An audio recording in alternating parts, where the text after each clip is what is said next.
अस्सलाम वालेकुम स्टूडेंट्स, आज हम लोग डिस्कस करेंगे पास्ट इंडेफिनेट। ठीक है, इस वीडियो में हम लोग इसके एक्टिव वॉइस भी पढ़ लेंगे और पैसिव वॉइस भी पढ़ लेंगे। पास्ट इंडेफिनेट के जुमलों को उर्दू में कैसे पहचाना जाए? सबसे पहला सवाल, उर्दू में पहचानने का आसान तरीका कि जुमले के आखिर में आए अलिफ, ये, छोटी ये और बड़ी ये। मगर रुकें, याद रखें कि ये अलिफ, छोटी ये या बड़ी ये फेल के साथ आना चाहिए, यानी वर्ब के साथ। ऐसे नहीं जैसे मिसाल के तौर पर एक जुमला है, मैं स्कूल जाती थी के अंदर ये आ गया तो वो पास्ट इंडेफिनेट का हुआ। नहीं, देखें एग्जाम्पल है वो स्कूल गई। अब ये जो गई है असल में ये वर्ड जाना से निकला है। ठीक है, तो यहाँ पर ये लगा हुआ है किसके साथ? वर्ब के साथ, फेल के साथ। ठीक है, जैसे कि मैंने ख़त लिखा। अब ये जो लिखा है, ठीक है, लिखा किस लफ्ज़ से है? लिखना से। तो अलिफ लगा हुआ है किसके साथ? फेल के साथ। तो ये मैं बताना चाह रही हूँ आपको कि फेल के साथ अलिफ, छोटी ये या बड़ी ये लगी हो तो वो पहचान होती है पास्ट इंडेफिनेट के जुमलों की।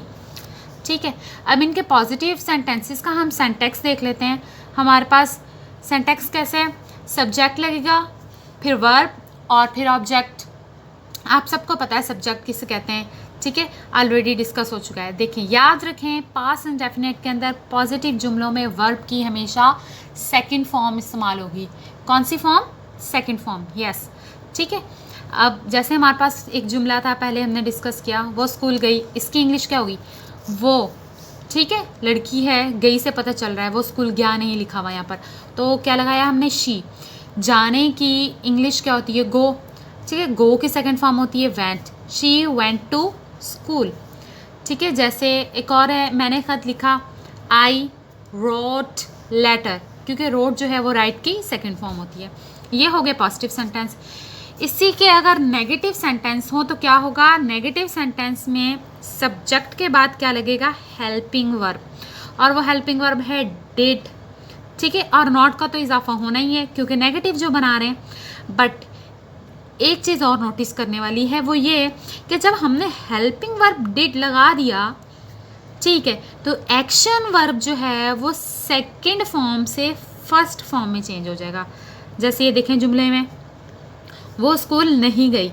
She helping verb did not. अब यहाँ पर वेंट था तो वेंट की फर्स्ट फॉर्म क्या हो गई? Go to school. आगे बात समझ, ये बात आपने लास्ट में याद रखनी है, क्योंकि अगर हम एक चीज़ की ऑलरेडी सेकंड फॉर्म लगा रहे हैं तो हमें दूसरे वर्ब की सेकंड फॉर्म लगाने की कोई ज़रूरत नहीं है, तो वो किस में चेंज हो जाएगा? फर्स्ट में।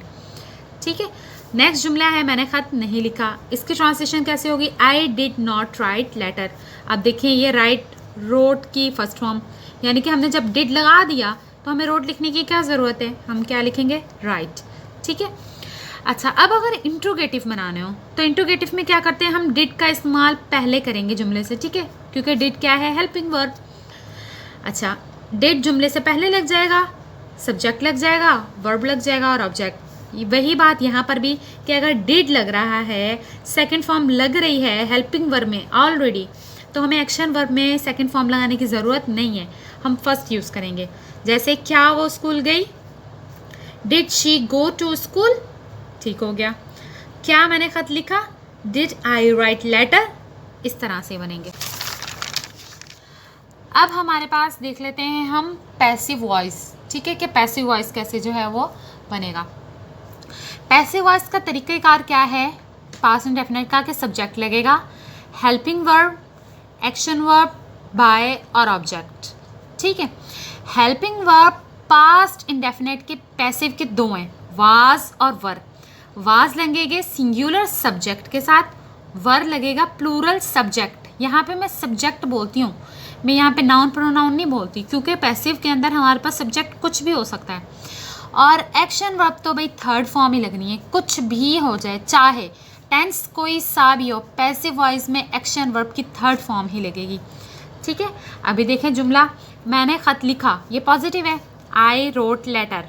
ठीक है, अब इसका पैसिव कैसे होगा? आपको पता है कि इस जुमले में लेटर ऑब्जेक्ट है, बट जब पैसिव में आएंगे तो लेटर सब्जेक्ट बन जाएगा। अब लेटर चूँकि सिंगुलर सब्जेक्ट है तो क्या लगेगा? वाज। फिर वर्ब की थर्ड फॉर्म, ठीक है। रोट चूँकि राइट की सेकंड फॉर्म है तो राइट की थर्ड फॉर्म क्या होती है, रिटन बाय मी। मी क्यों लगाया, क्योंकि मी आई का ऑब्जेक्टिव केस होता है, ठीक है। उसके अलावा जुमला है इरम ने चाय बनाई, इरम मेड टी, ठीक है। मेड चूँकि मेक की सेकंड फॉर्म होती है। अब यहाँ पे टी ऑब्जेक्ट है, इधर आके सब्जेक्ट हो गया, सिंगुलर था तो वाज लग गया, tea was made by Iram, ठीक है। सलमान ने मछलियाँ पकड़ी, सलमान कॉट फिशेस। पकड़ने की इंग्लिश होती है कैच, तो कैच की सेकंड फॉर्म हो गई कॉट, ठीक है। ये हो गया एक्टिव। अब इसका पैसिव। पैसिव में चूंकि यहाँ पर फिशेस हमारे पास ऑब्जेक्ट है तो पैसिव में आके क्या हो जाएगा, वो सब्जेक्ट। अब फिशेस हैं प्लूरल, तो प्लूरल के साथ कौन सा वर्ब लगता है, वर। तो फिशेस वर। हमने ये नहीं देखना कि सलमान उसमें सिंगल था या प्लूरल था, नहीं, हमारे पास अब जो सब्जेक्ट है वो फिशेस है, ठीक है। Fishes were caught by Salman, क्योंकि कैच की थर्ड फॉर्म कॉट ही होती है।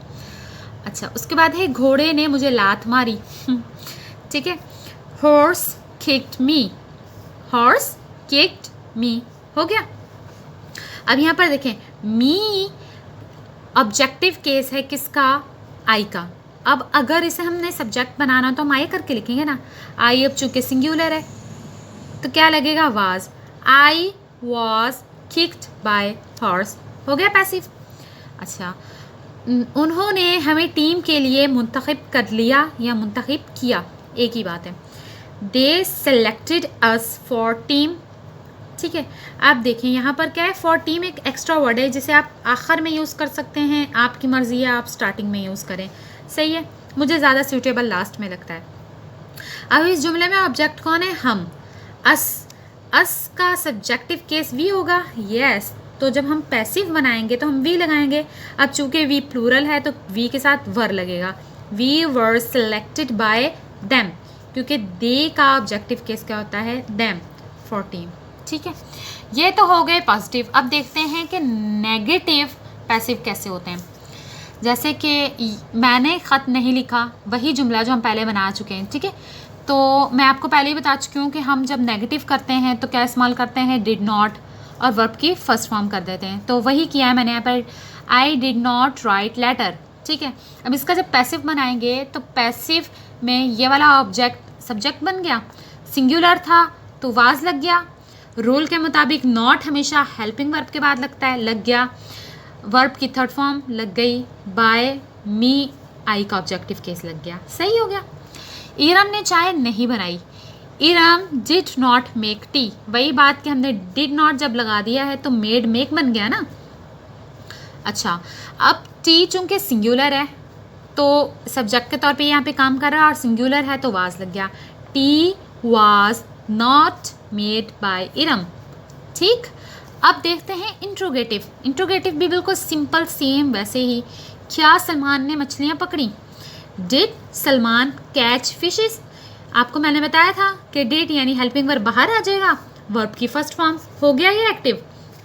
अब इसका पैसिव बनेगा तो इस जुमले का ऑब्जेक्ट इसका सब्जेक्ट होना चाहिए, बट चूंकि हम इंट्रोगेटिव बना रहे हैं तो इंट्रोगेटिव में वर्ब बाहर आता है ना। फिशेस प्लूरल है तो फिशेस के साथ वर लगता है, और है भी इंट्रोगेटिव तो वर बाहर आ गया। वर फिशेस कैच, सॉरी यहाँ पे आना था caught, were fishes caught by Salman, okay. अच्छा, क्या तुमने जूते खरीदे, डिड यू बाय शूज़, ठीक है, क्योंकि हेल्पिंग वर्ब है ना, डिड बाहर आ गया, यू बाय लगा दिया शूज़। अब पैसिव के अंदर शूज़ जो थे वो क्या हो जाएंगे, सब्जेक्ट, और चूंकि हम इंट्रोगेटिव बना रहे हैं और शूज़ हैं भी प्लूरल तो वर लगेगा ना वास के बजाय, तो वर शूज़, बाय की third form bought by you, क्योंकि यू का ऑब्जेक्टिव केस भी यू ही होता है। आई होप सो कि आप लोगों को पास्ट इंडेफिनिट के पैसिव और एक्टिव अच्छे से समझ आ गए होंगे। अगर कोई क्वेश्चन है तो आप मुझसे कमेंट बॉक्स में पूछ सकते हैं, मैं आपको ज़रूर जवाब दूंगी। Thank you.